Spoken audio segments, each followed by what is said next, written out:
আজ আমি চলে গেছিলাম কৃষ্ণনগরের রয়্যাল অ্যাক্সেসরিজ বাইক সার্ভিস পয়েন্টে। এখানে কিন্তু বাইকের সব রকম অ্যাক্সেসরিজ পাওয়া যায়, বিশেষ করে রয়্যাল এনফিল্ড, জাভা, এই সমস্ত বাইকের। তো ওখানে গিয়ে আমি অর্ডার দিয়ে দিয়েছিলাম আমার বাইকের জন্য 56 ওয়াট লিউজিয়া কোম্পানির এলইডি প্রজেক্টর ফগ লাইট। এটা কিন্তু লং রাইডে যাওয়ার জন্য খুব ইম্পর্টেন্ট একটা বাইক অ্যাক্সেসরিজ, সেই জন্য আমি এটা লাগাতে চলে গেছিলাম। লাইটটার দাম নিয়েছিল 2350 টাকা, যেটা কিন্তু অনলাইনে দেখাচ্ছে 2650 টাকা। আর এইটা লাগাতে আর দুটো আমার সুইচ এক্সট্রা লেগেছে, আর ওয়্যারিং আর ফিটিংস দিয়ে সম্পূর্ণ ওরা 3000 টাকা প্রাইস নিয়েছে।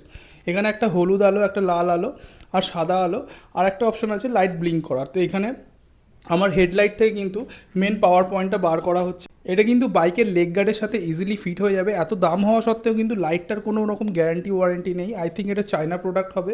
এছাড়াও আমি অর্ডার করেছিলাম ওয়াইড অ্যাঙ্গেল লুকিং গ্লাস। এটা যে বাইকের নর্মাল লুকিং গ্লাস আছে সেখানে কিন্তু খুব ইজিলি ফিট হয়ে যাবে স্টিকারের মতো করে। এটা কিন্তু অনেকটা জায়গা জুড়ে স্পেস নিয়ে কিন্তু তুমি পেছনের ভিউটা পাবে। এটাও কিন্তু রাইডিংয়ে যাওয়ার জন্য খুব ইম্পর্টেন্ট। এটার প্রাইস নিয়েছিল 150 টাকা, যেটা তোমরা অনলাইনে ইজিলি পেয়ে যাবে। এছাড়াও আমি নিজের জন্য একটা সেফটি রাইডিং গিয়ার নিয়ে নিয়েছিলাম, এলবো গার্ড আর নি গার্ড, যেটা কিন্তু প্রো বাইকার নামে যে ব্র্যান্ডটা আছে সেই ব্র্যান্ডের। এখানে দাম নিয়েছিল 850 টাকা। টোটাল আমার এই বাইকে খরচা পড়েছে 4000 টাকা। এই সমস্ত প্রোডাক্টের লিঙ্ক পেতে তোমরা কমেন্ট বক্সে অ্যাক্সেসরিজ লিখে কমেন্ট করো, আমি দিয়ে দেবো।